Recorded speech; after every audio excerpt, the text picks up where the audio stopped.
ایک مرتبہ ایک شخص کئی دنوں کا سفر طے کرنے کے بعد حضرت امام علی علیہ السلام کے خدمت میں حاضر ہوا اور نہایت ہی ادب و احترام سے کہنے لگا کہ اے جناب علی ابن ابی طالب، میں کئی دنوں کا سفر طے کرنے کے بعد اپنے ملک سے آپ کے پاس آیا ہوں، میں آپ سے کچھ سوالات کرنا چاہتا ہوں۔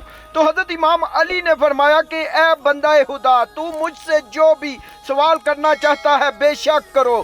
تو وہ شخص کہنے لگا کہ اے جناب علی ابن ابی طالب، میرا پہلا سوال یہ ہے کہ کیا فرشتے بھی حج کرتے ہیں؟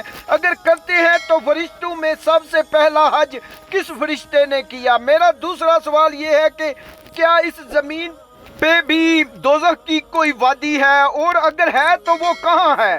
اس وادی کا نام کیا ہے؟ میرا تیسرا سوال یہ ہے کہ وہ ایسی کون سی چار چیزیں ہیں کہ جن کا جی کبھی نہیں بڑھتا؟ میرا چوتھا سوال یہ ہے کہ وہ اللہ کے ایسے کون سی مخلوق ہے جس مخلوق پہ لوگوں نے جھوٹ باندھا، لیکن وہ مخلوق نہ ہی جن، نہ ہی انسان ہے اور نہ ہی فرشتے؟ اسی طرح میرا پانچواں سوال یہ ہے کہ وہ اللہ کی ایسی کون سی مخلوق تھی کہ جس مخلوق پہ اللہ نے اپنی وحی نازل کی، لیکن وہ مخلوق بھی نہ ہی جن ہے، نہ ہی انسان اور نہ ہی فرشتے؟ تو پھر وہ کون سی مخلوق ہے؟ میرا چھٹا سوال یہ ہے کہ وہ اللہ کے کون سے نبی تھے جن کے بابا، دادا اور پھر پردادا بھی اللہ کے نبی تھے؟ میرا ساتواں سوال یہ ہے کہ اس زمین پہ وہ ایسی کون سی جگہ ہے جس جگہ پہ آج تک صرف ایک مرتبہ سورج کی روشنی پڑی اور پھر اس کے بعد اس جگہ پر کبھی نہیں سورج کی روشنی پڑی؟ اب مجھے اس جگہ کے بارے میں بتائیں۔ میرا سوال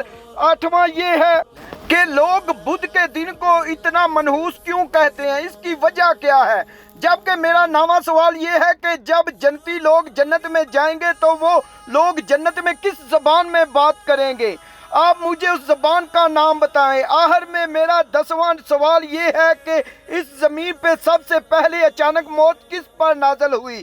تو حضرت امام علی علیہ السلام نے اس شخص سے کہا، اے بندہ خدا، تمہارے پہلے سوال کا جواب یہ ہے کہ جس طرح انسان اس زمین پہ بیت اللہ کا طواف کر کے حج ادا کرتے ہیں، تو بالکل اسی طرح اللہ نے آسمانوں میں بھی اپنے فرشتوں کے لیے ایک قبلہ کعبہ بنایا ہے جس کا نام بیت المعمور ہے، اور اس کائنات میں سب سے پہلا حج فرشتوں کے سردار حضرت جبرائیل علیہ السلام نے بیت المعمور میں ہی ادا کیا۔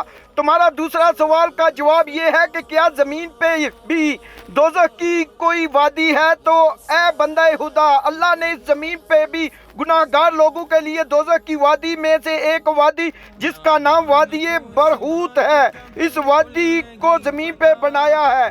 جب گناہ گار انسان اس زمین پر مر جاتا ہے تو اس انسان کو، روح کو اس زمین پہ بھی سزا دینے کے لیے وادی برہوت میں تڑپنے کے لیے پھینک دیا جاتا ہے۔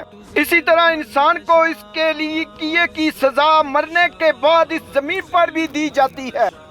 تیسرے سوال کا جواب یہ ہے کہ وہ چار چیزیں جن کا جی کبھی نہیں بڑھتا۔ تو اے بندہ خدا، ان چار چیزوں میں سے پہلی چیز یہ زمین ہے، اس کا جی کبھی نہیں بڑھتا بارش سے، اسی طرح آنکھ کا جی نہیں دیکھنے سے، اور عالم کا جی علم سے، اور عورت کا جی مرد سے کبھی نہیں بڑھتا۔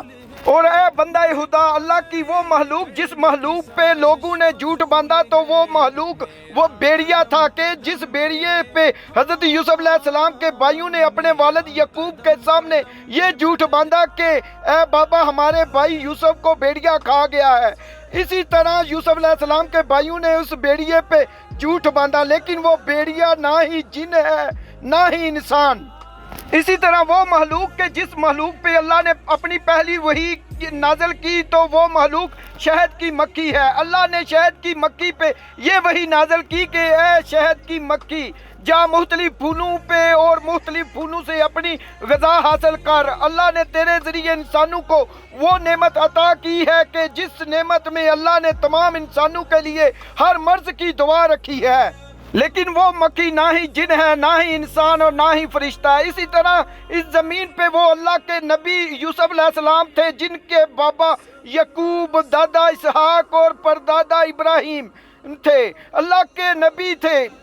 تمہارے ساتویں سوال کا جواب یہ ہے کہ زمین پہ وہ جگہ کہ جس جگہ پہ آج تک صرف ایک مرتبہ سورج کی روشنی پڑی،